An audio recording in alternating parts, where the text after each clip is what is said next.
बिस्मिल्लाहिर्रहमानिर्रहीम। अस्सलाम वालेकुम नाज़रीन, मैं हूँ साकिब बशीर। आज इस्लामाबाद की डिस्ट्रिक्ट कचहरी में हम मौजूद हैं। बात करेंगे 3-4 बड़े अहम मौज़ूआत पे, अहम केसेस के हवाले से। थोड़ी देर पहले यहाँ पे जो इद्दत केस है उसमें इमरान खान और बुशरा बीबी की जो अपीलें हैं उन पर जो सेशन जज हैं शाहरुख अर्जमंद, उन्होंने समाअत की है। उस समाअत में क्या हुआ है और इद्दत केस जो है वो क्यों लटकता जा रहा है, इस पर हम बात करेंगे। और इसके अलावा जो खबर मानिका के वकील हैं राजा रिजवान अब्बासी, वो सुना था कि 15 दिन की जो है वो छुट्टी पे जा रहे हैं, उसका क्या स्टेटस है उस पर भी बात करेंगे हम। और ख़ास तौर पर जो 190 मिलियन पाउंड केस है उसमें एक नया मोड़ आया है, उसमें आपको बताऊंगा मैं आपको कि अंदर की खबर क्या है और ये केस अब क्या रुख इख्तियार करेगा। आज अडयाला जेल में उसके हवाले से समाअत भी नहीं हो सकी। साइफर केस जो है वो लटक गया इस्लामाबाद हाई कोर्ट में, तोशा खाना। वहाँ पे जो नए आए हैं call up notice Imran Khan और बुशरा बीबी को, वो मामला भी लटक गया। और इसके अलावा हम बात करेंगे कि जो इस्लामाबाद हाई कोर्ट ने कल समाअत की थी जस्टिस बाबर सत्तार के केस में, उसमें उन्होंने नोटिस जारी किए हैं और ख़ासतौर पर जो तहरीरी ऑर्डर है वो उसका क्रक्स मैं आपके सामने रखूंगा और उस केस में आप फर्दर क्या होने जा रहा है, सारे तनाजुर पे हम बात करेंगे। आप हमारा यूट्यूब चैनल जो है वो सब्सक्राइब कर लें, बेल आइकन का बटन जरूर प्रेस किया करें ताकि जब भी वीडियो हम अपलोड करते हैं तो उसका लिंक आपको फौरन जो है वो मिल जाया करे। शुरू करते हैं हम इद्दत केस में। और इद्दत केस में हमारे साथ होंगे सीनियर सहाफ़ी हैं, द नेशन अखबार से वाबस्ता हैं अली हमजा। अली हमजा बड़ी जो है वो बहुत अरसे से डिस्ट्रिक्ट कोर्ट्स कवर कर रहे हैं। ख़ास तौर पर इद्दत केस जो है वो रोजाना की बुनियाद पर कोर्ट में आकर प्रोसीडिंग जो है इसकी सुन रहे हैं। इनसे पूछेंगे ये केस लटक क्यों रहा है और अगले मरहले में फिर राजा रिजवान अब्बासी साहब जो खबर मानिका के वकील हैं उनके हवाले से क्या खबर है वो ये बताएंगे। आज क्या हुआ है, आज सलमान अकरम राजा जो है उन्होंने इसमें आर्गूमेंट्स दिए हैं और ये केस आपके ख्याल में क्यों लटक रहा है? थैंक यू साकिब भाई। साकिब भाई, पहली बात तो इस तरह है कि ये जो केस है इसको ऑलमोस्ट इसकी अपील लगी हुई है सजा के बाद, इसको 2.5 महीने गुजर चुके हैं। ठीक, 2.5 महीने गुजरने के बाद 3 फरवरी को इसका फैसला आया था, उसके बाद अपील यहाँ पे आई और ये अपील आई और उसके बाद वो लगी और उसके बाद जब से हुई शामिल, तो उसके अंदर ये हुआ कि पहले सलमान अकरम राजा साहब ने अपने आर्गूमेंट्स दिए, उसके बाद बारी आई राजा रिजवान अब्बासी जो हैं उनकी, जो खबर मानिका साहब के वकील हैं जो इसके अंदर दरखास्त गुजार हैं। और उसके अंदर ये हुआ कि राजा रिजवान अब्बासी साहब जो हैं वो शुरू से आके अपने दलाइल देते रहे, मगर बाद में जो लीगली हर अदालत के अंदर होता है, बाकी मैटर्स में भी हमने देखा है कि एक डिलेइंग टैक्टिक्स इस्तेमाल किए जाते हैं हर तरफ से। एक ये हमारा थोड़ा सा डायलेमा भी है पाकिस्तानी जुडिशरी का और हमारे वकला का। तो उसके अंदर ये हुआ कि 2 दफ़ा 3 दफ़ा तो राजा रिजवान अब्बासी साहब आए नहीं, उसके ऊपर भरपूर प्रोटेस्ट किया गया सलमान अकरम राजा साहब की तरफ से, उस्मान रियाज गिल साहब की तरफ से कि वो यहाँ मौजूद थे और फिर चले गए। फिर उसके बाद रमज़ान ही में अगली डेट के ऊपर हमने देखा कि उनके सुबह को एसोसिएट्स आए और उन्होंने आगे कहा जी कि रात को अफ्तारी के बाद उनका पेट खराब हो गया था जिसकी वजह से आज बहुत ज़्यादा तबीयत खराब है तो इसलिए नहीं आ सकते। उसके बाद अगली 2 तारीखों में हमने देखा कि वो सुबह को 8:30 बजे यहाँ आए और उन्होंने कहा कि मेरे हाई कोर्ट और सुप्रीम कोर्ट में केसेस हैं जिनकी वजह से आज मैं आर्गूमेंट्स नहीं दे सकता, और फिर वो चले गए सुप्रीम कोर्ट और हाई कोर्ट और शाम को भी वापस नहीं आए कि मैं अगर फ्री हो जाऊंगा तो आऊंगा। तो जज साहब ने भी सुन के दोनों तरफ से दोनों आर्गूमेंट्स वगैरह देख के वो उनको लीनियंसी देते रहे, जहां जहां उन्होंने किया वो कहते रहे कि, और दूसरी तरफ से सलमान अकरम राजा वगैरह साहब कहते रहे कि इसके ऊपर आप सख्त ऑर्डर दें, अदालत का टाइम ज़ाया हो रहा है, ये मामला हो रहे हैं। उसके बाद आगे वही जो सबसे बड़ी चीज देखी गई कि जब उनके ऑलमोस्ट 90% आर्गूमेंट्स कंप्लीट हो गए तो उन्होंने यहाँ पे ट्रांसफर एप्लीकेशन फाइल कर दी। अब किसी भी आपको ज्यादा ट्रांसफर एप्लीकेशन मतलब जज पे एतराज कर दिया कि आप ये केस ना सुने, किसी और जज को भेजें। और उसके जब ट्रांसफर एप्लीकेशन फाइल की तो उसमें वो खुद नहीं आए, खबर मानिका साहब यहाँ पर आए और वो आके कहते हैं कि आपके ऊपर हमें एतबार नहीं है, आपका रुझान जो है वो पीटीआई की तरफ है और हमें ये लग रहा है कि जो फैसला है आप वो जो है हमारी ये जो अपील है इसके अंदर हमारा जो ट्रायल कोर्ट से फैसला आया था वो फैसला आप उड़ा देंगे और फेवर देंगे इमरान खान को और बुशरा मानिका को। ये सुन के जज साहब भी हमारी आंखों के सामने वो भी बड़े शौक से हुए और उन्होंने उसी टाइम उनके मुंह से निकला कि पिछले 21 सालों के अंदर ये इल्जाम मेरे ऊपर किसी ने भी नहीं लगाया, आज मैं पहली दफा सुन रहा हूँ कि मेरे अंदर बायस है किसी बारे में। तो खैर खबर मानिका साहब फिर काफी, बल्कि जज साहब के हवाले से मैं एक जो है वो जरूर बात करूंगा कि जो शाहरुख अर्जमंद है, बहुत सारे जजेस होते हैं वो रिमार्क्स ऑब्जर्वेशन दे रहे होते हैं, क्वेश्चंस पूछ रहे होते हैं, उससे कुछ तो कुछ जज का माइंड पता चल जाता है कि वो किस तरफ जाएंगे। तो इद्दत केस में जज साहब सुन रहे हैं, सिर्फ सलमान अकरम राजा को सुन रहे हैं, जो रिजवान अब्बासी है उनको सुन रहे हैं, बड़ा तफसीली सुन रहे हैं, लेकिन अभी तक क्योंकि वो रिमार्क्स नहीं देते, ऑब्जर्वेशंस नहीं देते, तो उससे फिर हम ऑब्जर्व नहीं कर सकते कि वो किस तरफ जाएंगे।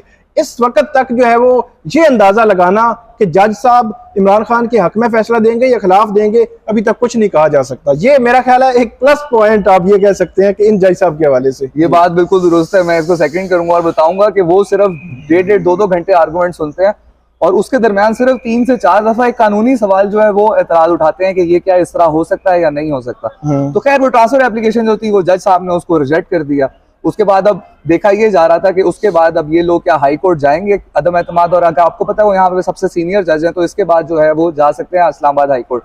मगर उसके अंदर क्या हुआ, वो हाई कोर्ट नहीं गए और इसी तरह ये केस 8 से 10 दिन इस ट्रांसफर एप्लीकेशन की वजह से दोबारा डिले हो गया। उसके बाद जनाब जब अगली तारीख लगी तो उस पर जज साहब किसी अपनी मसरूफियत की वजह से नहीं आ सके, तो वो टाइम जो वो चाह रही थी वो उनको मिलता गया। उसके बाद कल फिर रिजवान अब्बासी ने बड़े लंबे अपने आर्गूमेंट्स दिए और उन्होंने शुरू किया कि मैं 8 पॉइंट्स के ऊपर असिस्ट करना चाहूंगा और वो दलाइल देते गए। उसके बाद फिर जज साहब ने 2:30 बजे कहा कि हमें अभी एक लेक्चर देने के लिए जाना है। तो सलमान अकरम राजा साहब ने जो कल की सबसे इंपॉर्टेंट बात थी साकिब भाई वो ये थी, सलमान अकरम राजा ने कहा कि आप इसको कल के लिए फिक्स करें। तो वहां पे अब्बासी साहब जो थे उन्होंने कहा कि मैं अगले 3-4 दिन अवेलेबल नहीं हूँ, तो ये उसके बाद जो है वो केस लगाएगा। उन्होंने कहा मैं 3-4 दिन आगे अवेलेबल नहीं हूँ, तो उसके बाद तो फिर राजा साहब की, और उन्होंने ये भी कहा कि मुझे 1 घंटा चाहिए जी। उन्होंने कहा मैंने 2 पॉइंट सिर्फ उसके ऊपर आर्गू करना है और उसके बाद मैंने 3 जजमेंट्स पढ़नी है, तो मुझे मैक्सिमम 1 घंटा लगेगा और अगले 4 दिन मैं नहीं हूँ। तो फिर सलमान अकरम राजा साहब जो है उनकी ख्वाहिश के ऊपर सलमान अकरम राजा साहब ने कहा कि मैंने भी कोई अपना प्रोसीजर करवाना है जिसकी वजह से कल मेरे आर्गूमेंट्स ले लें और ये बाद में आके अपने आर्गूमेंट्स बेशक देते रहें।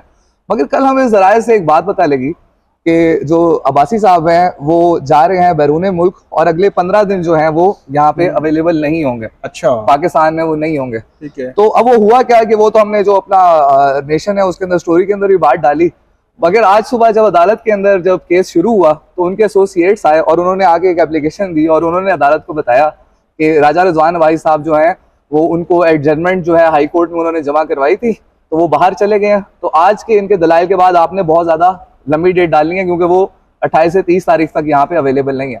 मगर उसमें इंटरेस्टिंग बात है, मैं आपको पढ़ के सुनाता हूँ जी जी, कि जो फैसला आया वहां से, जो एडमिनिस्ट्रेशन जज हैं इन्होंने एडजमेंट्स जितने तमाम केसेस के लिए डाली थी, तो उसके ऊपर जो फैसला आया है एडमिन जज का वो मैं पढ़ के बता देता हूँ कि जनरल एडजमेंट रिक्वायर्ड 15/5 से 28/5 तक जो है वो अलाउड है except in cases fixed by court, old cases and cases in which list has already been issued. यानी कि जो केसेस ऑलरेडी लग चुके हैं उसके अंदर एडजमेंट नहीं मिलेगी। और साथ में उन्होंने ये कहा कोर्ट ने जो फिक्स किए हुए हैं उनमें भी एडजमेंट नहीं मिलेगी। हाँ जी, और साथ में ये कहा कि general judgement will not be valid with respect to the cases pending in subordinate courts. Okay, district judiciary में जो केसेस पेंडिंग हैं उनमें जो जनरल एडजमेंट है वो नहीं होगी, जिस तरह 15 मई से 28 मई तक उन्होंने ये मांगी है।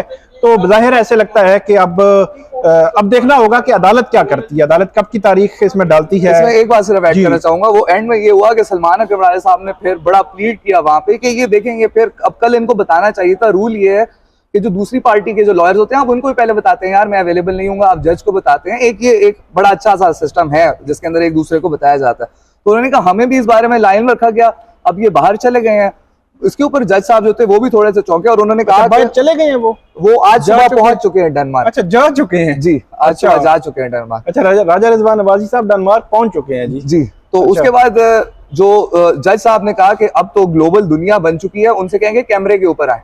अच्छा, कैमरे के ऊपर आए। तो उनके जो एसोसिएट आए हुए थे अब्बासी साहब के, उन्होंने कहा मगर उनके पास नोट्स तो है ही नहीं। तो उन्होंने कहा कि जो नोट्स हैं आप यहाँ से उनको भेजे करें और अदालत को 2 दिनों के अंदर बताएं कि वो कब हमारे पास आ सकते हैं वीडियो लिंक के थ्रू। इसके ऊपर आखिर में बस आज बड़े लंबे आर्गुमेंट्स दिए, तवील आर्गुमेंट्स दिए सलमान अकरम राजा साहब ने अपने, और उन्होंने आर्गुमेंट्स अपने फिनिश कर दिए।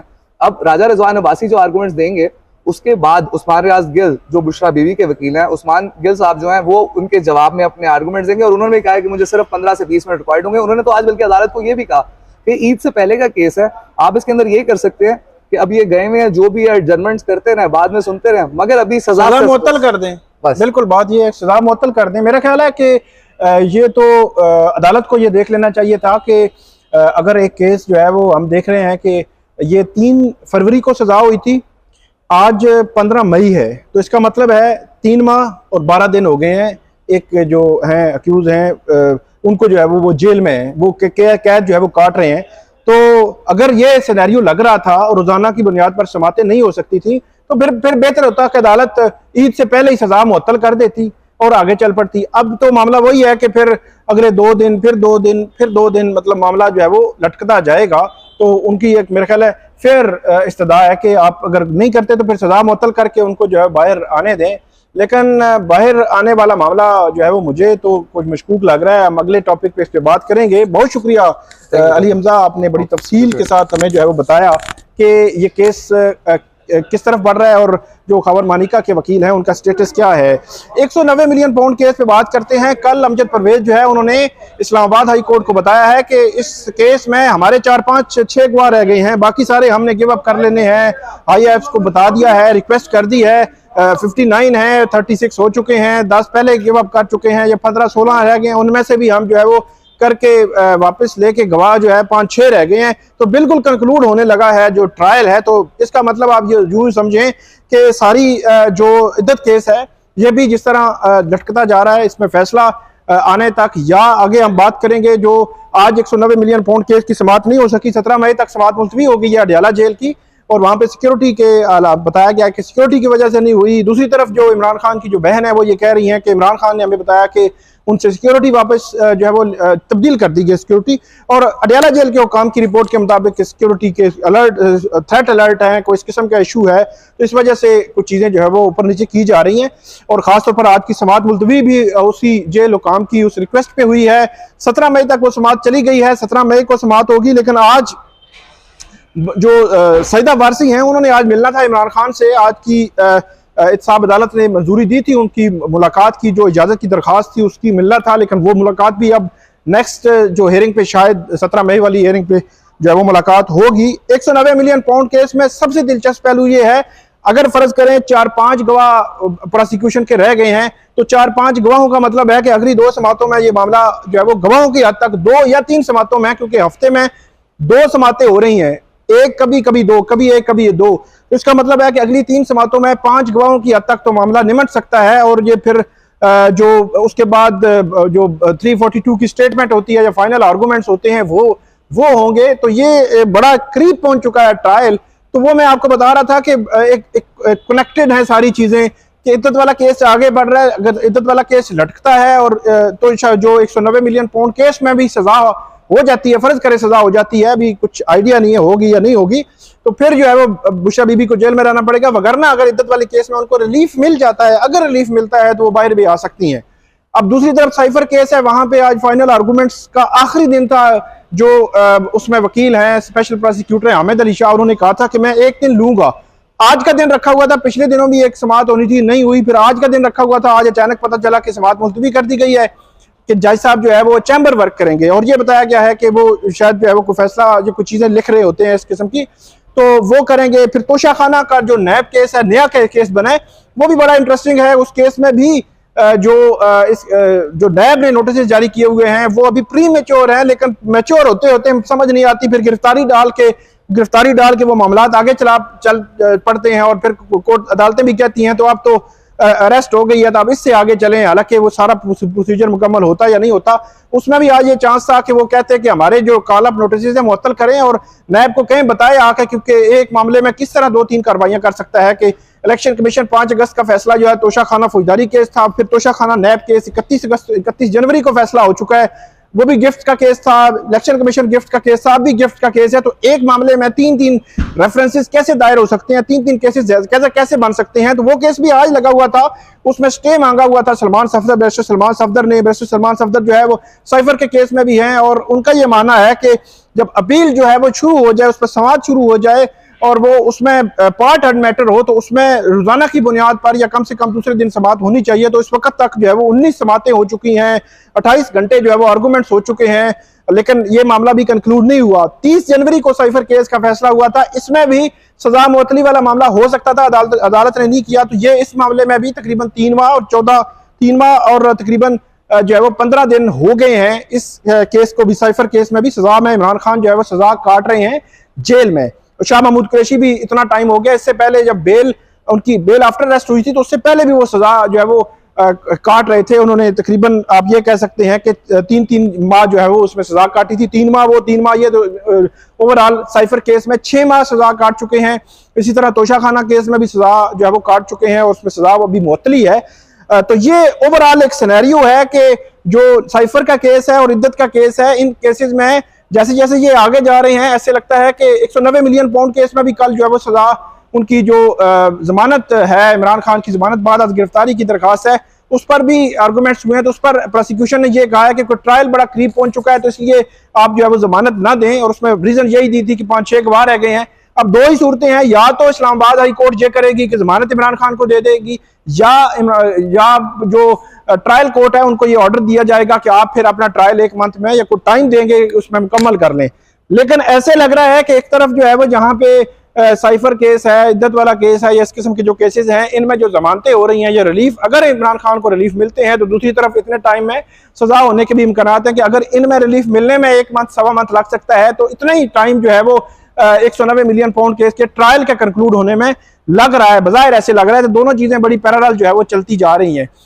आखिरी बात करेंगे वो है जो जस्टिस बाबर सत्तार का खत, उस पर कल जस्टिस मोहसिन अख्तर कियानी ने और उनकी सरबराही में बेंच था, उसने जो तौहीन अदालत वाला मामला है उस पर समाअत की थी। और उस समाअत में बड़ा अहम मामला ये हुआ कि उसमें तमाम इदारों को ISI, IB, MI, इसके अलावा FIA है, PTA है, पैमरा है, इन तमाम को, उसके साइबर क्राइम विंग है, उनको नोटिस जो है वो जारी किए गए हैं। इसके अलावा FBR को नोटिस जारी किया गया है। और हर इदारे को अपने अपने उस डोमेन में, खासतौर पर जो इंटेलिजेंस एजेंसीज हैं उनको और जो तहकीकाती इदारे हैं उनको अलग काम सौंपा गया है, FBR को अलग। जो इंटेलिजेंस एजेंसीज हैं, PTA है, उनको ये कहा गया है कि आप जो ट्विटर हैंडल्स हैं, उनके जो हैशटैग्स हैं, उनका पता लगाएं, कौन है इसके पीछे, कौन है, किसके नाम पे ये अकाउंट है, उसमें जो है वो किसने ट्वीट्स किए हैं, कौन हैशटैग में था, किसकी सबसे ज्यादा ट्वीट्स थी। इसके अलावा जो जिन चैनल्स ने बाबर सत्तार की उस कॉन्फिडेंशियल इंफॉर्मेशन लीक करने के हवाले से पहले दूसरे और तीसरे नंबर पे खबरें दी हैं, वो भी पैमरा को कहा गया है कि वो पैमरा जो है उस हवाले से बताए। 5 अकाउंट्स का बताया गया है कि सोशल मीडिया की कौन सबसे ज्यादा जिन्हें ट्वीट की उन 2 हैशटैग में, वो बताया जाए। वो कहा गया है, FBR को कहा गया है कि आप ये बताएं कि आपके डोमेन में कौन जो है आया है जिसने एसेट्स के हवाले से, वो पब्लिक ऑफिस होल्ड नहीं कर रही थी, फैमिली जो जजेस की फैमिली है वो तो पब्लिक ऑफिस होल्ड नहीं कर रही थी, तो उनका जो डाटा है वो कैसे जो थर्ड पार्टी उस पर रिसाई हुई है। फिर जो इमिग्रेशन डिपार्टमेंट है उनको ये कहा गया है कि आप ये बताएं कि थर्ड पार्टी कैसे पहुंची, जो कॉन्फिडेंशियल इंफॉर्मेशन है इस पे जो है वो अब 23 मई तक जो है वो रिपोर्ट्स मांगी गई हैं। और ये कहा गया कि सारी रिपोर्ट्स इस्लामाबाद हाई कोर्ट जमा करवाएंगे, तमाम इदारे जमा करवाएंगे और उसके बाद फर्दर फेट जो है वो अदालत इस सारे मामले का जो है वो देखेगी। तो ये आज जो है वो आज की हमारी वीडियो में 3-4 मौज़ूआत थे जिस पे हमने बात की। आइंदा भी आपको अपडेट करते रहेंगे। आप हमें इस वीडियो पे फीडबैक दीजिएगा, कमेंट कीजिएगा। बहुत शुक्रिया।